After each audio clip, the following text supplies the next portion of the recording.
हिच्यापेक्षा छान पद्धतीने अभ्यास कधी करता येईल म्हणतात ना, रात्री झोपण्यापूर्वी तुम्ही 10 वाजता जर झोपत असाल तर 8 वाजता तुमचे बुक्स घ्या, वाचा. जोपर्यंत तुम्हाला झोप येत नाही तोपर्यंत वाचा.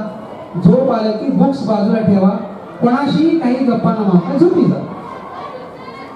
परत सकाळी उठलं की लगेच बाजूला तुमचं साहित्य असणार, पुस्तक वगैरे. परत 1 तासभर अभ्यास करा, एक 10-15 रेस्ट करा, मग उठा.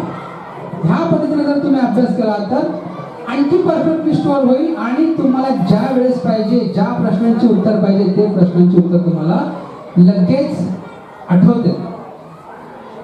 आता नेटवरती सगळं माहिती स्टोअर असतो, सगळं माहिती स्टोअर असतो, सगळं असतो. काय काय असतो माहित नाही, पण आपण जर एखादं वर्ड तिथं दिलं तर त्या वर्डची रिलेटेड सगळं माहिती समोर येतो का नाही? समोर येतो, सगळं माहिती समोर येतो. मग त्याच्यातलं आपल्याला जे पाहिजे तो भाग आपण घेतो. असंच तुमचं माइंड आहे. तुम्ही जे वाचता सगळं स्टोअर होतं परफेक्टली. मग अभ्यासाच्या वेळी आपल्याला कमांड देता यायला पाहिजे की ह्या प्रश्नाचं उत्तर काय. मग 3-4 एक्झाम्पल तुमच्या माइंडमध्ये येतील. मग तुम्हाला त्यामध्ये जे परफेक्ट उत्तर आहे ते जर लिहिलं तर तुमचे मार्क्स वाढतील का कमी होतील?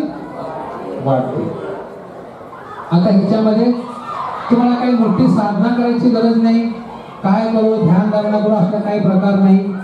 कारण आत्ताचं जनरेशन जे आहे ते पूर्वीसारखं नाहीये, तेवढं पेशन्स नाहीये. लगेच पीक पाहिजे, बरोबर ना? त्या प्रश्नाचं उत्तर पाहिजे तर आपण पुस्तकात ओळखतो का नाही? मग मी